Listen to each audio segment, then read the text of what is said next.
नमस्कार, स्वागत है आप सभी के इंडियन न्यूज में। मैं हूं आपके साथ संगीता। आइए शुरू करते हैं खबरों का सिलसिला। देखेंगे सबसे पहले खबर रायपुर से।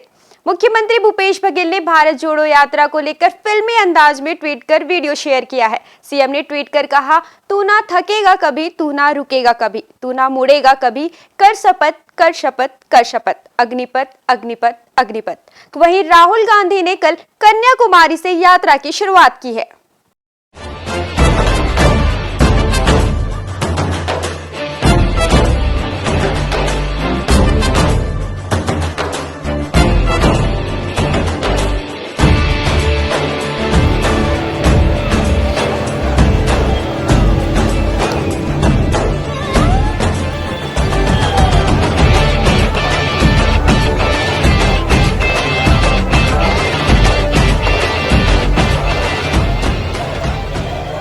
बीजेपी के राष्ट्रीय अध्यक्ष जेपी नड्डा के दौरे को लेकर कांग्रेस ने फिर सियासीवार छेड़ दिया है, जिसमें कांग्रेस के मीडिया विभाग ने बीजेपी पर छत्तीसगढ़ की जनता के साथ भेदभाव करने का आरोप लगाया है।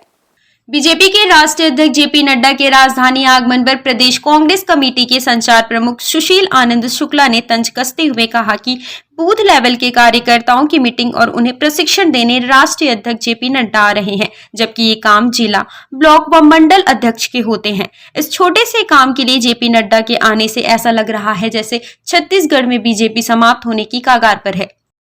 भारतीय जनता पार्टी का उनका अपना पार्टी का कार्यक्रम है, वो किस स्तर पे करते हैं उनका विषय है। लेकिन अमूमन जो वार्ड अध्यक्षों की, बूथ अध्यक्षों की बैठक होती है, बूथ के पदाधिकारियों की बैठक होती है, उसे ब्लॉक के पदाधिकारी, मंडल के पदाधिकारी या जिला अध्यक्ष लेते हैं। छत्तीसगढ़ में भारतीय जनता पार्टी इतना ज़्यादा कमज़ोर हो चुकी है, सांगठनिक रूप से इतना ज़्यादा लचर हो चुकी है कि यहाँ पे बूथ के कार्यकर्ताओं की बैठक लेने के लिए स्वयं राष्ट्रीय अध्यक्ष को आना पड़ रहा है। इसके पहले भी भारतीय जनता पार्टी जब भाजयुमो का प्रदर्शन कर रही थी तो छत्तीसगढ़ के कोई भी नेता मॉनिटरिंग करने की स्थिति में नहीं थे। स्वयं प्रभारी पुरेंद्रेश्वरी जी और नितिन नवीन यहाँ 3 दिन आके बैठे थे और भाजयुमो का प्रदर्शन करवा रहे थे। तो छत्तीसगढ़ में भारतीय जनता पार्टी के स्थानीय नेता पूरी तरीके से निष्क्रिय और अपने नेतृत्व का भरोसा खो चुके हैं। संचार प्रमुख आनंद ने कहा कि भाजपा ने छत्तीसगढ़ में अपना जनाधार खो दिया है, इसलिए भाजपा के अस्तित्व को बचाने के लिए राष्ट्रीय अध्यक्ष निचले स्तर तक उतर आए हैं। अब भाजपा की कोई भी संगठनात्मक गतिविधि भूपेश बघेल और कांग्रेस पार्टी को चुनौती देने में कामयाब नहीं होगी। उन्होंने अब राष्ट्रीय अध्यक्ष से जवाब मांगा कि आखिर केंद्र की मोदी सरकार छत्तीसगढ़ की जनता के साथ भेदभाव क्यों कर रही है। बीजेपी प्रदेश प्रभारी डी पुरंदेश्वरी के कोई नया चेहरा नहीं उतारकर सामूहिक नेतृत्व में आगामी विधानसभा चुनाव लड़ने के दिए गए पूर्व बयान पर प्रदेश कांग्रेस संचार प्रमुख ने स्थिति स्पष्ट करने को कहा है। बीजेपी छत्तीसगढ़ प्रदेश प्रभारी डी पुरंदेश्वरी ने कुछ महीने पहले बयान दिया था कि छत्तीसगढ़ में ऐसा कोई चेहरा नहीं है जिसे आगे करके हम चुनाव लड़ेंगे। हम सामूहिक नेतृत्व में आगामी विधानसभा चुनाव लड़ेंगे। जिसके बाद भी बीजेपी ने प्रदेश अध्यक्ष के रूप में अरुण साव और नेता प्रतिपक्ष के रूप में नारायण चंदेल का नया चेहरा दिया। पुरंदेश्वरी जी ने कुछ महीने पहले बयान दिया था कि छत्तीसगढ़ में कोई भी ऐसा चेहरा नहीं है जिसको हम आगे करके चुनाव लड़ेंगे, और उन्होंने कहा था कि छत्तीसगढ़ में हम कलेक्टिव रूप से चुनाव लड़ेंगे। उसके बाद में भारतीय जनता पार्टी ने यहाँ पे प्रदेश अध्यक्ष के रूप में अरुण साव जी के नया चेहरा दिया और नेता प्रतिपक्ष के रूप में भी नारायण चंदेल के रूप में एक नया चेहरा दिया। हम उनसे जानना चाहते हैं कि इनको वो चेहरा मानती हैं पुरंदेश्वरी जी कि इनको भी चेहरा नहीं मानती हैं। क्या भूपेश बघेल के मुकाबले में भारतीय जनता पार्टी के पास में इस नए नेतृत्व के बाद में भी कोई नया चेहरा स्टेब्लिश हो पाया है या नहीं, उसका जवाब देना चाहिए। कांग्रेस संचार प्रमुख सुशील आनंद शुक्ला ने बीजेपी प्रदेश प्रभारी डी पुरंदेश्वरी से सवाल किया है कि क्या भूपेश बघेल के मुकाबले में बीजेपी के पास इस नए नेतृत्व के बाद भी कोई चेहरा तैयार हो पाया भी है या नहीं, इसका जवाब दे। Indian news bureau report. Janjgir विधायक नारायण चंदेल छत्तीसगढ़ विधानसभा नेता प्रतिपक्ष बनने के बाद कवर्धा जिले के प्रथम दौरे व कार्यक्रम में शामिल होने पहुंचे, जहां विधानसभा नेता प्रतिपक्ष ने कांग्रेस पर जमकर तंज कसते हुए कहा कि कांग्रेसी भारत जोड़ो यात्रा से पहले टूटते कांग्रेस जोड़े। नेता प्रतिपक्ष बनने के बाद पहली बार कवर्धा पहुंचे भाजपा विधायक नारायण चंदेल ने कांग्रेस की कन्याकुमारी से कश्मीर तक भारत जोड़ो यात्रा को लेकर कहा कि कांग्रेस पहले अपने आप को जोड़ ले। आज वरिष्ठ नेता दुखी होकर कांग्रेस छोड़कर जा रहे हैं। इस दौरान विधानसभा नेता प्रतिपक्ष ने राज्य सरकार पर आरोप लगाया कि प्रदेश के किसान सबसे ज्यादा दुखी हैं व गरीब परिवारों को सरकार आवास दिलाने में फेल है। नेता प्रतिपक्ष ने भाजपा के नेताओं के साथ संगठन को मजबूत करने पर भी चर्चा की है। सबसे ज्यादा अगर कोई पीड़ित है इस सरकार में तो हमारा भूमिपुत्र अन्नदाता किसान पीड़ित है। कांग्रेस पहले कांग्रेस को तो जोड़ ले। कांग्रेस डूबता हुआ जहाज है। कभी आनंद शर्मा जी नाराज होते हैं, आजाद साहब कांग्रेस से आजाद हो गए। रोज कांग्रेस के वरिष्ठ नेता प्रमुख कार्यकर्ता कांग्रेस छोड़ छोड़ के जा रहे हैं। कांग्रेस का जो नेतृत्व है वो ऐसा लगता है कि इतना लचीला नेतृत्व कांग्रेस में कभी नहीं आया था। कबीरधाम जिले में कवर्धा की पावन भूमि में हम आए हैं। आयोजन तो मैनपुरी में इस जिले के जो जिला पंचायत सदस्य हैं विजय शर्मा जी के क्षेत्र में प्रधानमंत्री आवास के हितग्राहियों के साथ में हमारा कार्यक्रम है और उसी के निमित्त हम लोगों का यहाँ पर आना हुआ है। पार्टी के सभी कार्यकर्ताओं ने यहाँ पहुँचने पर आत्मीय स्वागत किया, अभिनंदन किया। नए दायित्व मिलने के बाद में मैं पार्टी के सभी कार्यकर्ताओं के प्रति हृदय से धन्यवाद ज्ञापित करता हूँ। और प्रधानमंत्री आवास इस विषय को लेकर के कार्यक्रम है। हम सबको मालूम है कि यहाँ के वरिष्ठ मंत्री छत्तीसगढ़ सरकार के श्री टी.एस. सिंहदेव साहब ने पिछले महीने प्रधानमंत्री आवास को लेकर के और भी अन्य विषयों को लेकर के राज्य सरकार को खुला पत्र लिखा था और उन्होंने मुख्यमंत्री जी के नाम से पत्र लिखा था और उन्होंने साफ लिखा था कि प्रधानमंत्री आवास इस प्रदेश के हितग्राहियों को अगर नहीं मिल पा रहा है तो उसके लिए छत्तीसगढ़ के मुख्यमंत्री श्री भूपेश बघेल जी और कांग्रेस की सरकार दोषी है। केंद्र सरकार प्रधानमंत्री आवास भेजती है लेकिन 40% राशि उसका अंशदान मैचिंग ग्रांट राज्य सरकार को देना पड़ता है, लेकिन राज्य सरकार समय सीमा में उसको नहीं दे पा रही है। इसलिए करीब 18 लाख परिवार अपने घरों से वंचित हो गए हैं, छत से वंचित हो गए हैं। छत्तीसगढ़ में जो भूपेश की सरकार है, कांग्रेस की सरकार है, इस बात का प्रमाण है कि वो आर्थिक बदहाली के दौर से बुरी तरीके से गुजर रही है। और यहां छत्तीसगढ़ की कांग्रेस सरकार का आर्थिक कुप्रबंधन है जिसको पूरी छत्तीसगढ़ की जनता भोग रही है, छत्तीसगढ़ का गरीब आदमी भोग रहा है। प्रधानमंत्री आवास इसका एक ज्वलंत प्रमाण है।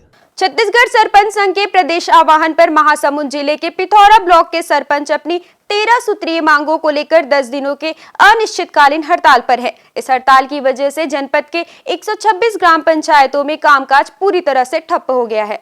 पिथौरा ब्लॉक के सरपंच अपनी 13 सूत्रीय मांगों को लेकर आंदोलन पर है, जहां आंदोलन कर रहे सरपंचों ने नारेबाजी करते हुए मानदेय 20,000 करने व आजीवन 10,000 पेंशन देने की मांग की है। सरपंचों की हड़ताल के चलते पूरे जनपद में पीएम आवास, सड़क निर्माण व मनरेगा सहित कई विकास कार्य प्रभावित हो गए हैं। सरपंच संघ के जिला प्रतिनिधि साधराम पटेल की माने तो सरकार अगर उनकी 13 सूत्रीय मांगों को नहीं मानती तो आंदोलन को और तेज किया जाएगा। हम लोग शांतिपूर्वक आंदोलन करेंगे। किसी प्रकार की किसी को हत्या, विघटन या किसी का काम में विघ्न पड़े, इस तरह से हड़ताल नहीं करेंगे। तो आगे किस तरह से हड़ताल जारी रहेगा? आप लोग किस तरह से प्रदर्शन करेंगे? हमारे प्रांतीय अध्यक्ष 1, ब्लॉक सरपंच संघ अध्यक्ष 146, कुल सरपंच 11,664, कुल पंच 3,406 और उप सरपंच 11,664, ये सब हम लोग समर्थित हैं। और इनके द्वारा हमारे प्रांताध्यक्ष जी अध्यक्ष जो हैं वो हमारे जिला प्रतिनिधि को वहाँ से संदेश देते हैं, हमारे अध्यक्ष को संदेश देते हैं। हमारे जिला प्रतिनिधि साधराम पटेल जी जिस तरह से गाइडेंस करेंगे हम उसमें पूर्ण रूप से सहमत रहेंगे। भारत सरकार द्वारा चलाए जा रहे सामाजिक अंकेक्षण के कार्यों को पूर्ण करने के लिए बीएसए और बीआरपी कर्मचारी साल भर से वेतन के लिए विभागीय कार्यालय का चक्कर काटने पर मजबूर है। बीएसए और बीआरपी कर्मचारियों ने कलेक्टर को ज्ञापन सौंपकर वेतन भुगतान के लिए गुहार लगाई है।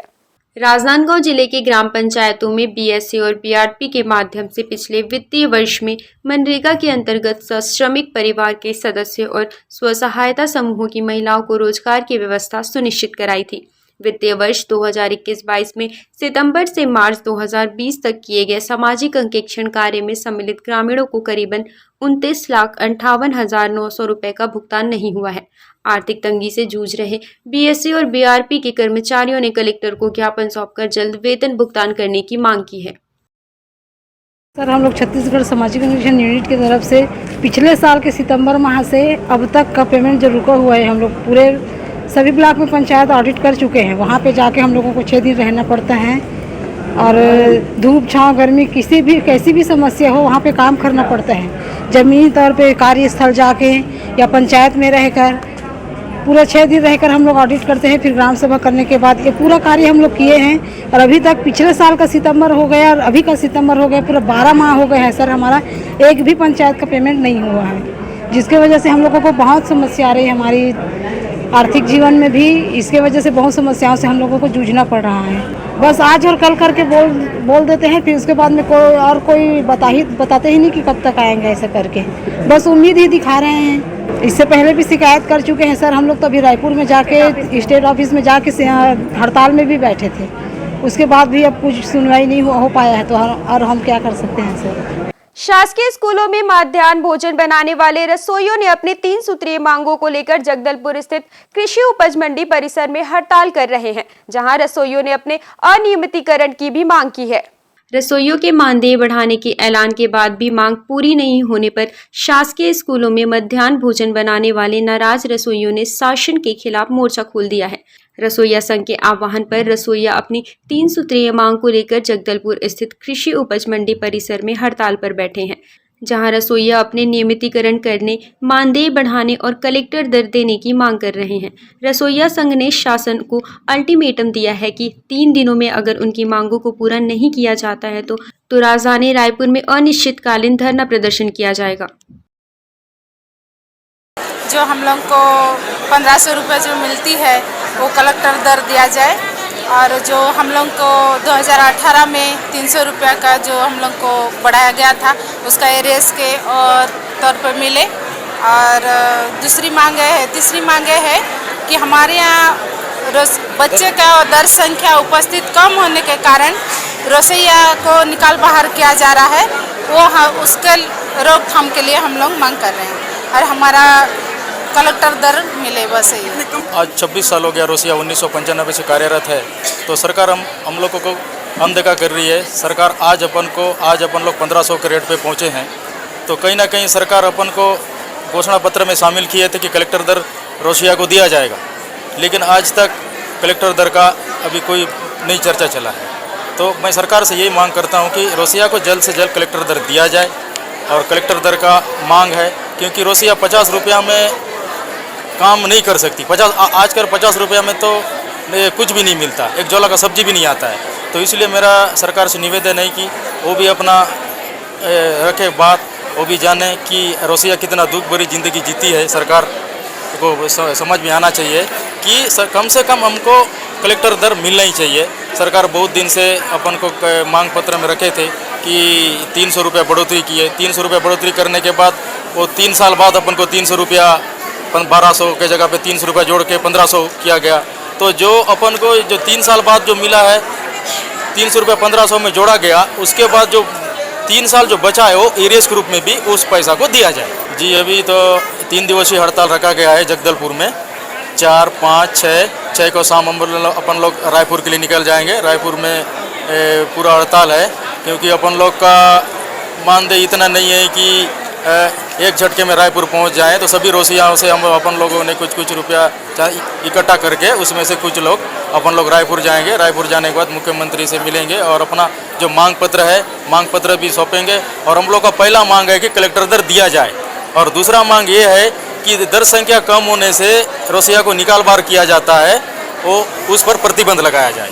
आर्थिक आधार पर आरक्षण को लेकर अखिल भारतीय क्षत्रिय महासभा ने देश भर में जन जागरण अभियान चलाने रथ यात्रा निकाली, जो जम्मू से शुरू होकर नई दिल्ली में समाप्त होगी। इस रथ यात्रा के खंडवा पहुंचने पर विभिन्न समाज के लोगों ने स्वागत किया।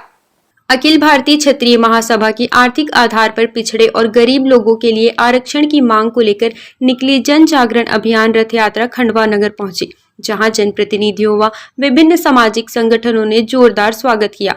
आपको बता दें कि यह यात्रा पंजाब, हिमाचल प्रदेश, मध्य प्रदेश, महाराष्ट्र, छत्तीसगढ़ व उत्तर प्रदेश से होते हुए आगामी 7 अक्टूबर को दिल्ली के राजघाट और जंतर मंतर पहुंचेगी, जहां जनसभा के बाद यात्रा का समापन किया जाएगा। 9 अगस्त 2022 को हमने एक राष्ट्रव्यापी तीसरी रथ यात्रा देश में आर्थिक आधार पर आरक्षण को लागू करवाने के लिए सभी जातियों के आरक्षित और अनारक्षित जातियों के गरीब लोगों को आरक्षण दिलाने के लिए, जातिगत आरक्षण को समाप्त करने के लिए जम्मू से शुरू की है, जो पंजाब, हिमाचल, उत्तराखंड, हरियाणा, वेस्टर्न यूपी, राजस्थान होते हुए मध्य प्रदेश में आई है। यहाँ से महाराष्ट्र, उड़ीसा, बंगाल, छत्तीसगढ़, झारखंड, बिहार होते हुए 7 अक्टूबर को दिल्ली में इसका पहले फेज का समापन होगा। ये हमारी तीसरी राष्ट्रव्यापी रथ यात्रा है। इसमें पहली मांग है देश में आर्थिक आधार पर आरक्षण हो, और दूसरी मांग है सामाजिक समरसता का माहौल हो, क्योंकि ये दोनों मांगें जो हैं एक ही सिक्के के दो पहलू हैं। जब तक आर्थिक आधार पर आरक्षण नहीं दिया जाता, जब तक जातिगत आरक्षण समाप्त नहीं किया जाता, तब तक देश में सामाजिक समरसता का माहौल नहीं आ सकता। और जब तक सामाजिक समरसता का माहौल नहीं आएगा, ना देश मजबूत होगा, ना राष्ट्र मजबूत होगा, ना हम और आप सभी मजबूत होंगे। और तीसरी मांग है हमारे महान पुरुषों के इतिहास के साथ छेड़खानी ना किया जाए, उसको इतिहास को संरक्षण दिया जाए, और जो लोग ऐसा करते हैं उनके खिलाफ कानूनी कार्रवाई की जाए। वक्त हो चला है एक छोटे से ब्रेक का। आप बने रहिए इंडियन न्यूज के साथ।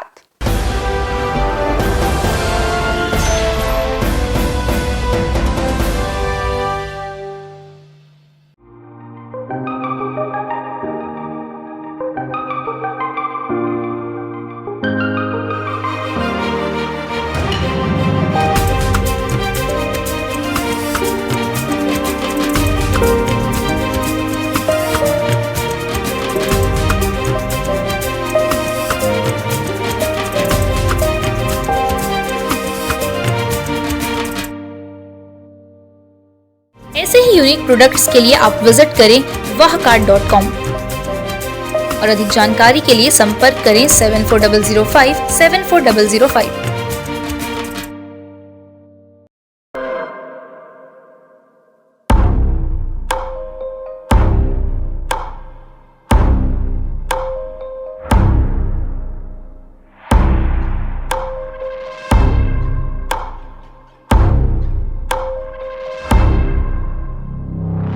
प्रशिक्षण जो रोजगार दिलाए। Computer hardware, mobile servicing course, electronical course, electronics course, refrigeration, air conditioning course, छात्रावास की सुविधा। Indu technical institute, T market power house, जिला दुर्ग, छत्तीसगढ़। Mobile number 9827194279 74156 74157। ये है इंदु ब्रॉडकास्टिंग प्राइवेट लिमिटेड और आप देख रहे हैं इंडियन न्यूज, हर पल, हर क्षण, हर सच।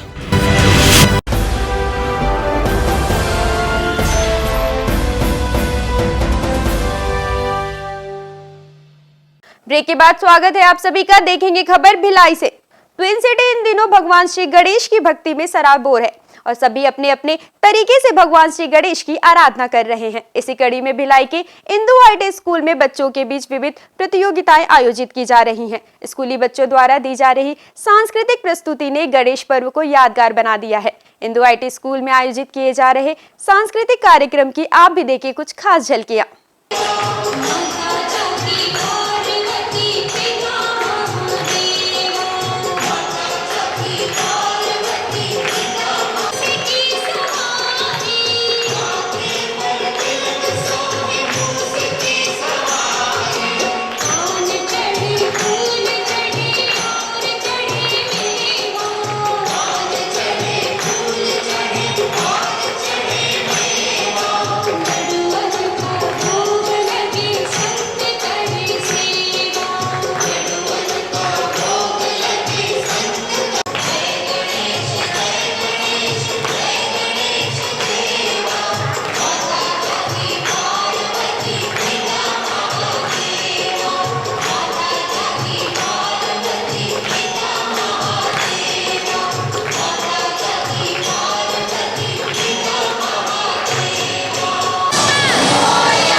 जय देव जय मंगल मूर्ति हो श्री मंगल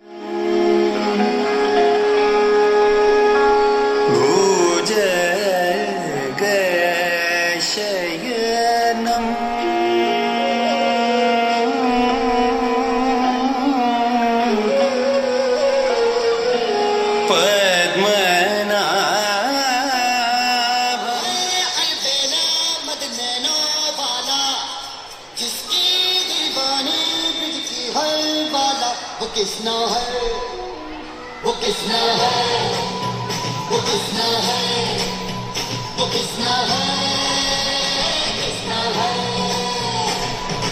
जो है अलबेला मद नैनो वाला जिसकी दीवाने बिजली हर बाला वो किसना है वो किसना है वो किसना है किसना है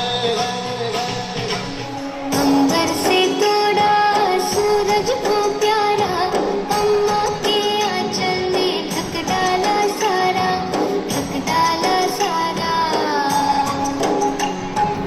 अंबर से उतरी प्यारी कोयलिया वो करके उसने है जादू सा डाला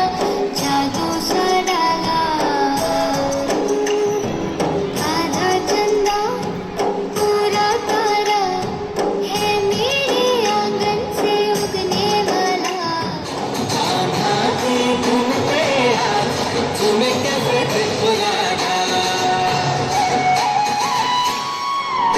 आई पूनम की प्यारी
टमाटा शमळाओ जय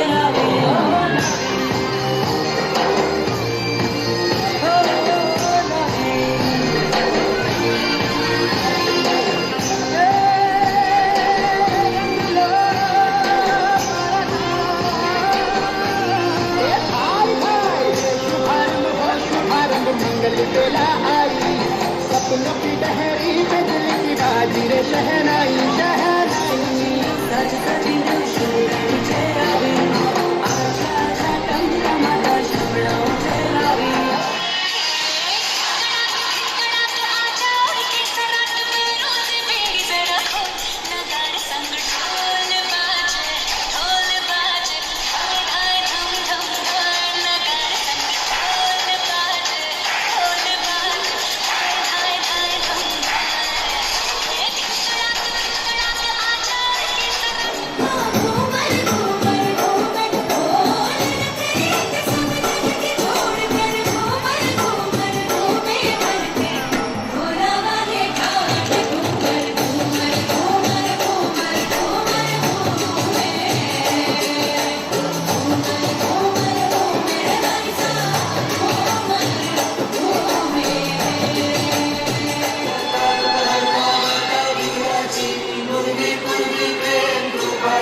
इंडियन 24 न्यूज़ चैनल के सभी दर्शकों को गणेश चतुर्थी की हार्दिक शुभकामनाएं, बधाई। जैसा कि आप देख रहे हैं 2 साल के बाद आज हम खुले तौर पे गणेश चतुर्थी मना रहे हैं। तो ये जो उत्साह बच्चों के अंदर देख रहे हैं ये 2 साल के गैप के कारण है। बच्चे खुलकर जी रहे हैं और ये जो रंगारंग कार्यक्रम हो रहा है, हम चाहते हैं हमारे बच्चे ऐसे ही चहके चहचहाएं और ऐसे ही मस्ती में रहें। जो 2 साल का गैप था, जो 2 साल की पीड़ा थी, वो सब दूर हो गया गणेश भगवान जी के आने से। गणेश भगवान की कृपा सब पे बनी रहे, सब स्वस्थ रहे। गणेश उत्सव 31 तारीख से मनाया जा रहा है। इसमें बच्चों के लिए अलग अलग तरह के competition, clay Ganesha, rangoli, chair race और आउटडोर विजिट का अरेंज किया गया। और कल हमने बच्चों के लिए भोग का अरेंजमेंट भी किया है और बच्चों को गणेश के अलग अलग रूपों से अवगत कराने के लिए, क्योंकि बच्चे काफ़ी समय से घरों में थे और उन्होंने भी बहुत एक्टिविटी के साथ सभी चीज़ों में पार्टिसिपेट। गणेश उत्सव स्कूल में मनाया और इसमें हम लोगों के यहाँ जो हमारे म्यूज़िक सर हैं सुनील सर और डांस सर गोपाल नायक सर, दोनों के योगदान से हमारे बच्चों ने इसको तैयार किया। और इस प्रोग्राम में नर्सरी से लेकर क्लास 8 तक के सभी बच्चों ने पार्टिसिपेट किया। कुछ बच्चों ने गणेश जी की स्तुति वंदना की, कुछ बच्चों ने गणेश जी के भजन पे भी अपना परफॉर्मेंस दिया और हमारे सर, म्यूज़िक वाले सर और बाकी मेल स्टाफ सभी ने भी परफॉर्म किया। और छोटे बच्चों में उत्साह बहुत ज़्यादा देखने लायक था। बच्चे बहुत खुश थे और सभी उत्साह के साथ अत्यधिक उत्साहवर्धन देखा गया स्कूल में और सारे बच्चों ने मिलकर इस उत्सव को आज अच्छे रूप से मनाया है। आज जो प्रोग्राम में जो इतना उत्साह आपको देखने मिला, इसकी एक और सबसे बड़ी वजह ये भी है कि पिछले 2 सालों से कोरोना चल रहा था, तो हम बहुत से बंधनों में थे, अपने स्वास्थ्य को लेकर हम सब सचेत थे, तो कुछ भी प्रोग्राम कहीं पर भी नहीं हुआ। तो इस साल हम लोगों ने सारी कसर पूरी करने की कोशिश की है और बच्चों ने अपने तरफ से प्लस ही दिया है हमको। तो हम लोग बहुत खुश हैं बच्चों के परफॉर्मेंस के देख के और अपने स्टाफ ने भी फुल एनर्जी के साथ एफर्ट लगाया और इस प्रोग्राम को सफल किया है। और बट हम सभी ने, सारे स्टाफ ने मिलकर इस प्रोग्राम को इतना सक्सेसफुली परफॉर्म किया है। तो आज हमारे बच्चों के लिए और हम सब के लिए एक ताली तो बनती है। भिलाई के इंदू आईटी स्कूल में गणेश उत्सव का पर्व बड़े ही धूमधाम के साथ मनाया जा रहा है, जिसके तहत विभिन्न आयोजन के माध्यम से बच्चों को भारतीय संस्कृति से परिचित कराने प्रयास किया जा रहा है। इसी के अंतर्गत गणेश नवमी के अवसर पर Maharashtrian theme Indu IT school में आयोजित गणेश पर्व का मुख्य आकर्षण केंद्र रही, जिसकी हमारी सहयोगी प्राची ने जायजा लिया और स्कूली शिक्षकों से विशेष चर्चा की। जैसा कि हम देख सकते हैं यहाँ मौजूद टीचर्स एक अलग ही तरीके की वेशभूषा में आए हुए हैं। आइए चलते हैं और जानते हैं कि क्या है कॉन्सेप्ट और क्या है थीम आज को लेकर। मैडम, मैं जानना चाहूँगी कि आज इस गणेश उत्सव को लेकर आप लोग किस तरीके के थीम में आए हैं और अपने वेशभूषा को लेकर गेटअप जो है उसके बारे में आप हमें थोड़ा बताइए। आज हम लोग गणेश उत्सव मनाने के लिए मराठी गेटअप में आए हैं, क्योंकि ये जो गणेश उत्सव है वो महाराष्ट्र का बहुत बड़ा त्यौहार माना जाता है। तो गणेश उत्सव जो है वो उस गेटअप में मनाया जाए, ऐसा हम लोगों के मन में विचार आया। तो हम लोगों ने सोचा कि हम उसको पूरी एक थीम के साथ मनाते हैं और महाराष्ट्र की पूरी थीम पेश करने की हमने कोशिश की। तो हमारी पूरी टीम जो है वो इसलिए महाराष्ट्र के गेटअप में आई है गणेश उत्सव के लिए। जैसा कि मैडम ने बताया, महाराष्ट्र में ये त्यौहार मनाया जाता है, इसलिए ये लोग महाराष्ट्र के मराठी थीम में आए हुए हैं। हम और भी टीचर से मिलेंगे और जानेंगे कि अपने जो आप जिस गेटअप में आए हैं उसके बारे में हमें थोड़ा बताएं। आइए जानते हैं। मैडम, आप बताइए कि इस गेटअप में जो आप आए हैं तो जिस तरीके से आपने नथ लगाई है, जिस तरीके से आपने मराठी बिंदी लगाई है, उसके बारे में आप हमें थोड़ा बताइए। क्योंकि मराठी लोग का यही गेटअप है, वो ऐसी बिंदी लगाते हैं और ऐसे ही उनका कल्चर है कि वो नथ लगाते हैं। तो आज गणेश उत्सव हमारे स्कूल में मनाया गया है, इसलिए हम ये गेटअप में आए हैं। इसीलिए हमने बिंदी और नथ लगाया ताकि मतलब हम मराठी दिखें और ये उत्सव को और अच्छी से मनाया जाए। मैडम, इस बार जब कोरोना काल के बाद 2 वर्षों के बाद ये त्यौहार मनाया जा रहा है, तो स्टूडेंट्स में किस तरीके का उत्साह है और किस तरीके की प्रतियोगिताएं है, किस तरीके के यहाँ पे परफॉर्मेंसेस हुए, इसके बारे में आप हमें थोड़ा बताएं। हमारे इंदू आईटी स्कूल में आज हमने गणपति उत्सव का आयोजन किया था, कार्यक्रम का, जिसमें हमारे नर्सरी से लेकर क्लास 8 तक के बच्चों ने प्रस्तुति दी है। यहाँ हमारे स्कूल में 31 तारीख से गणपति जी का स्थापना किया गया था और हम प्रतिदिन पूजा प्रार्थना कर रहे भगवान ईश्वर की, गणपति जी की, और हम भगवान बच्चों को दर्शन के लिए भी लेकर गए थे, जिससे बच्चे विभिन्न प्रकार के रूपों से गणपति जी के परिचित हो सके। और कल हमारे यहाँ पे गणपति जी का भोग का भी आयोजन किया गया है और काफ़ी उत्साह का भी माहौल है हमारे स्कूल में। तो ये थी इंडो आईटी स्कूल की कुछ टीचर्स। आइए चलते हैं और बात करते हैं और भी टीचर से और जानेंगे कि इस वर्ष क्या है खास। मैम, इस वर्ष जब ये त्यौहार मनाया जा रहा है तो क्या है खास और किस तरीके से मतलब इस त्यौहार को मनाने के लिए स्टूडेंट्स उत्साहित है, उसके बारे में आप हमें थोड़ा बताइए। अभी 2 साल पहले हम कोरोना से जूझ रहे थे, जिसमें कोई फंक्शन सेलिब्रेट नहीं किया गया था। तो ये 2 साल बाद हम ये सेलिब्रेट करते कि सब बच्चे बहुत उत्साहित हैं, सब टीचर बहुत उत्साहित है, पूरे लोग बहुत खुश है कि हम लोग सेलिब्रेट कर रहे हैं। इसलिए ज़्यादा खुशी हो रही है 2 साल बाद हम लोग सेलिब्रेट कर रहे हैं करके। जैसा कि हम सभी जानते हैं गणेश जी बुद्धि के देवता हैं और विद्यार्थियों पे उनका विशेष आशीर्वाद होता है, तो इसको लेकर हम टीचर से बात करेंगे और जानेंगे कि बुद्धि के देवता गणेश जी का स्टूडेंट्स के ऊपर आशीर्वाद होता है, तो गणेश जी को यहाँ पे बिठाने का क्या महत्व है। क्योंकि ये बुद्धि के नायक है, मीन्स इनको बोला जाता है कि सबसे ज़्यादा बुद्धि इन्हीं के पास होती है। जब कार्तिक और गणपति बापा से कहा गया था कि पृथ्वी की परिक्रमा करिए, तो कार्तिक तो घूम गए थे, पूरे पृथ्वी की परिक्रमा निकल गए थे, बट गणपति बापा ने कहा था कि मेरे माता पिता जो वो मेरे पूरे पृथ्वी के बराबर है, तो उन्होंने अपने माता पिता का ही चक्कर लगाया था और पूरा चक्कर करके फिनिश किया था। मैंने वो बुद्धि उन्होंने वहाँ पे लगाई कि मेरे माता पिता ही मेरी पृथ्वी है, तो मैं उनका, इसलिए वो बुद्धि के नायक है। इसलिए हम यहाँ पे अपने स्कूल में आशीर्वाद, गणपति बापा का आशीर्वाद हमारे बच्चों पे रहे करके हम इसे मनाते हैं। गणपती बाप्पाची हार्दिक शुभेच्छा। आम्ही इथे गणपती सादर करून राहत आहे, इसलिए सर्वांना हार्दिक शुभेच्छा। एक बार आप सभी मेरे साथ बोले, गणपति बप्पा, गणपति बप्पा। तो ये थी इंडो आईटी स्कूल की टीचर्स जो कि गणेश उत्सव को लेकर बहुत ही उत्साहित है, साथ ही बच्चे भी बहुत उत्साहित है। ऐसे ही कई खबरों के साथ हम आपसे मिलते रहेंगे। आप बने रहिए इंडियन न्यूज के साथ। कैमरामैन सनी सिंह के साथ मैं प्राची पांडे। छत्तीसगढ़ के बालोद जिला मुख्यालय में एक ऐसा स्वयंभू भगवान श्री गणेश का मंदिर है जहां गणेश चतुर्थी के 11 दिन नहीं बल्कि साल के 365 दिन भक्तिमय वातावरण में भक्तों का तांता लगा रहता है। यहां भक्त अपनी मन की मुरादें लेकर श्रद्धा के फूल चढ़ाने दूर दराज से पहुंचते हैं। कहा जाता है बालोद शहर के गणेश वार्ड में भगवान श्री गणेश प्रतिमा की उत्पत्ति 100 साल पहले हुई थी, जिसका आकार दिन प्रतिदिन बढ़ता ही जा रहा है। यहाँ बालोद ही नहीं बल्कि दूर दराज से भक्त आस्था के फूल चढ़ाने भगवान स्वयंभू के दरबार में पहुंचकर माथा टेकते हैं। मान्यता है कि स्वयंभू के दरबार में जो भी भक्त आस्था के फूल चढ़ाकर मन्नत मांगता है, भगवान श्री गणेश सहजता से उनकी मन्नत पूरी कर झोली भर देते हैं और निसंतान दंपत्ति के घर में संतान सुख की प्राप्ति होती है। गणेश जी की मूर्ति जमीन से प्रकट है और ये धीरे धीरे बड़े रूप आकार में आ रही है। इन्हें स्वर्गीय श्री सुल्तानमल जी बापना, स्वर्गीय श्री संजनाबाई बापना, इन लोग पहले पूजा करते थे। धीरे धीरे फिर हम लोग यहाँ पे पहुँचे, पूरा परिवार, धीरे धीरे पूरे मोहल्ले वासी को पता चला कि यहाँ पे गणेश जी की प्रतिमा है। निसंतान को भी यहाँ पे संतान प्राप्ति हुई है। सबकी मनोकामना यहाँ से पूर्ण होती है। 100 साल से भी ऊपर पुरानी मूर्ति है। ये मंदिर वैसे तो ये बालोद का सबसे मतलब जो है प्राचीन मंदिर है। काफ़ी समय से जो है यहाँ पर पूजा अर्चना हो रही है और हमारे दादाजी और दादी जी थे स्वर्गीय सुल्तानमल सजना बाई जो है यहाँ पर जब मंदिर को यहाँ पर मूर्ति थी निकली थी जो ज़मीन से, तब देखे थे कि यहाँ पर कोई उसका मंदिर नहीं था, छत्र छाया नहीं था, तो उन्होंने एक मन्नत मांगी थी और उसके बाद यहाँ पर एक टीन सेट बनाया था और फिर बाद में यहाँ के लोग पारा वाले पूजा अर्चना शुरू किए थे और एक मंदिर के रूप में फिर धीरे धीरे जो है स्थापित हुआ और पक्का निर्माण किया गया।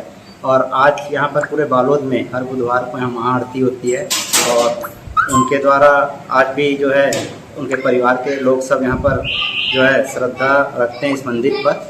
और यहाँ पर निश्चित रूप से जो है मंदिर में सबकी मनोकामना जो है जो भी आता है पूर्ण होती है। और अभी यहाँ पर 1 साल हुआ है पीछे गणेश प्रसादम के नाम से भी इस मंदिर से जो है लगा हुआ भोजनशाला गरीब और ज़रूरतमंद लोगों के लिए शुरू किया गया है, जिसमें 30 रुपये में भरपेट भोजन यहाँ पर दिया जाता है। और यह कार्य जो है हमारे भिलाई वाले जो है मेरे बड़े पापा हैं जो स्वर्गीय सुल्तानमल सजनाबाई के सबसे बड़े पुत्र हैं, उनके स्मृति में जो है इस भोजनशाला को शुरू किया गया है। और काफ़ी अच्छा यहाँ पर जो है उसका जो है सभी दानदाताओं का भी सहयोग मिल रहा है। और यह भोजनशाला निश्चित रूप से रोज़ जो है संख्या उनकी बढ़ती जा रही है। 300 से 400 लोग यहाँ प्रतिदिन भोजन ग्रहण करते हैं। और यहाँ पर नगर में भी गरीब और ज़रूरतमंद लोगों को निःशुल्क भोजन दिया जाता है, गायों को रोटी दी जाती है इस भोजनशाला के द्वारा। इस स्वयंभू श्री गणेश की उत्पत्ति खुले आसमान के नीचे हुई थी, जिसे देख एक बापना परिवार ने अपनी मन्नतें पूरी होने पर टीन की एक सेट से मंदिर का स्वरूप दिया।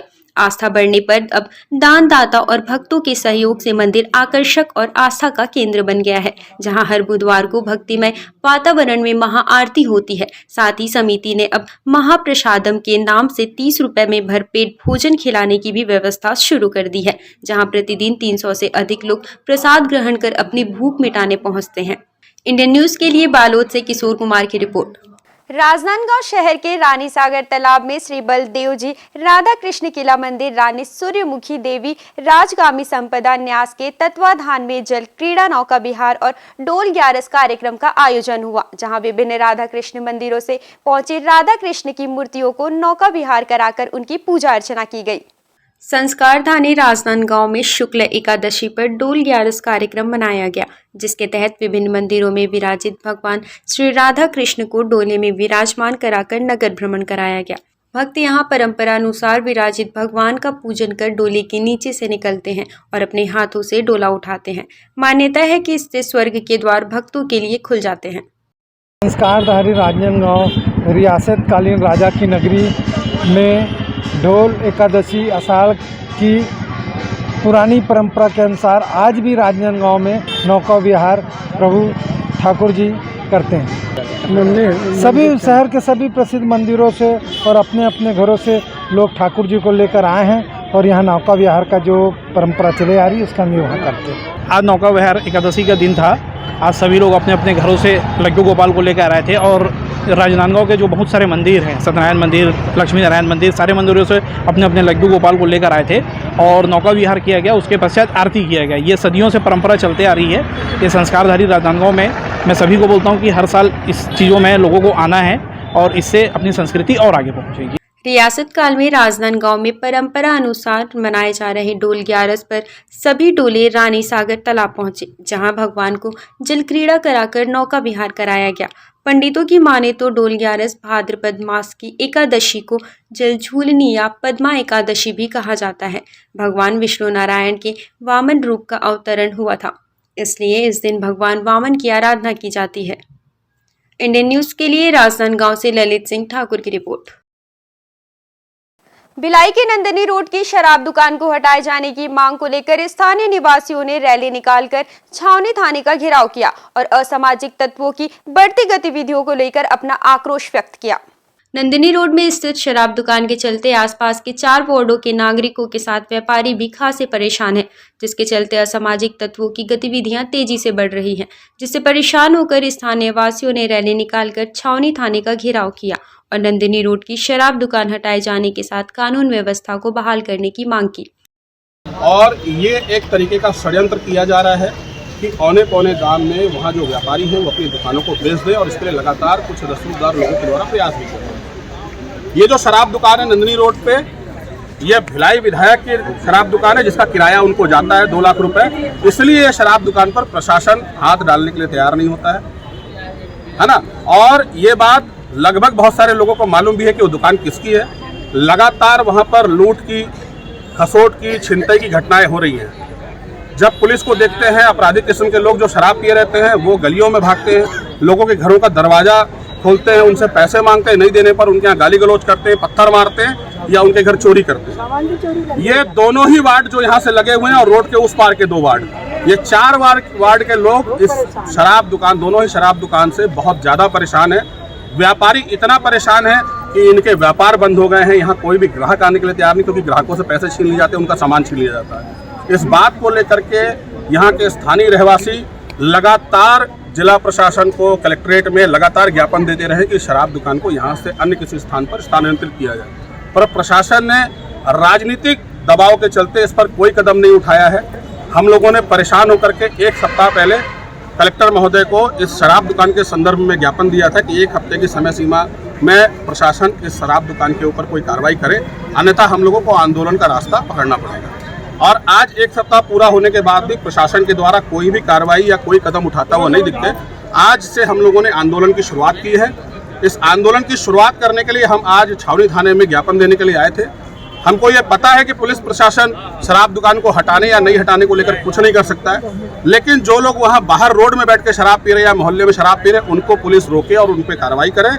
जब तक जिला प्रशासन कार्रवाई नहीं करता है, हमारा ये आंदोलन निरंतर जारी रहेगा और वहाँ से शराब दुकान को जब तक हम हटा नहीं लेंगे, हम चैन से नहीं बैठेंगे और दूसरा कोई काम नहीं करेंगे। गौरतलब है कि पूर्व में स्थानीय नागरिकों ने नंदिनी रोड शराब के चलते हो रही परेशानी को लेकर जिला प्रशासन का ध्यान ज्ञापन के माध्यम से आकर्षित कराया था और शराब दुकान को हटाए जाने की मांग की, लेकिन एक हफ्ते की समयावधि में विस्थापन की मांग पूरी नहीं होने पर स्थानीय नागरिकों का आक्रोश फूट पड़ा और उन्होंने छावनी थाने का घेराव कर अपनी आवाज बुलंद की। इंडियन न्यूज के लिए भिलाई से सुरेंद्र ठाकुर की रिपोर्ट। बेमेतरा जिले की नवागढ़ पुलिस ने अलमारी का ताला तोड़कर नकदी पार कर देने वाली युवती को गिरफ्तार किया है, जिसके पास से चोरी के रकम को बरामद कर ली गई है। नवागढ़ थाना क्षेत्र में चोर ने मकान का ताला तोड़कर बेडरूम में रखे अलमारी से हजारों रुपए चुरा लिए। प्रार्थी की शिकायत पर पुलिस खोजबीन शुरू की, तभी पुलिस ने एक संदिग्ध से कड़ी पूछताछ की। पुलिस की पूछताछ में नवागढ़ वार्ड 4 की रहने वाली एक युवती ने चोरी की घटना को अंजाम देना कबूल किया। फिलहाल पुलिस ने युवती को गिरफ्तार कर आगे की कार्यवाही के लिए न्यायालय में पेश किया है। मध्य प्रदेश के खंडवा शहर में एक होटल के किचन में आग लगने से एक युवक बुरी तरह से झुलस गया। होटल कर्मियों की सूझबूझ से तुरंत आग पर काबू पाया गया। खंडवा के जसवाड़ी रोड क्षेत्र में एक होटल के किचन में गैस सिलेंडर से गैस लीकेज होने से आग लग गई। आग बुझाते वक्त एक होटल कर्मी बुरी तरह से झुलस गया, जिससे आनन फानन में जिला अस्पताल पहुंचाया गया। होटल कर्मियों ने तुरंत अपने संसाधनों से आग बुझाने पर काबू पा लिया। हालांकि सूचना के बाद पुलिस और फायर ब्रिगेड की टीम भी मौके पर पहुंच गई थी। जो रेगुलेटर बंदी कर रहा था तो उसकी पिन फंस गई, उससे गैस लीक होने से आग लग गई। इमीडिएट कंट्रोल हो गई। पानी हमारे घर का था, बालू रेत थी, उससे हमने इमीडिएट उसको कंट्रोल कर दिया। अब कोई चिंता वाली बात नहीं। रेगुलेटर आ गई थी। आप सब लोगों का बहुत सहयोग रहा, और हमारे पास 15 से 20 आदमी थे घर के, सबने मिलकर आग बुझा दी। अच्छा, इस आग में जो 2 लोग सुलझे उसका क्या है? कोई नहीं सुलझा, किसी को कुछ भी नहीं हुआ। उसी समय सब भाग गए थे। तो हमारे पास पानी का बहुत ज़बरदस्त इंतजाम था, पूरे खंडवा को सप्लाई देते। बहुत हैवी पानी था, पानी खूब जबरदस्त डाला। मतलब किस तरह की घटना हुई? किस तरह की? रेगुलेटर बदलने में उसकी पिन फंस गई तो लीकेज हो गई। इंडियन न्यूज के बुलेटिन में फिलहाल इतना ही। अब हमें दीजिए इजाजत। नमस्कार।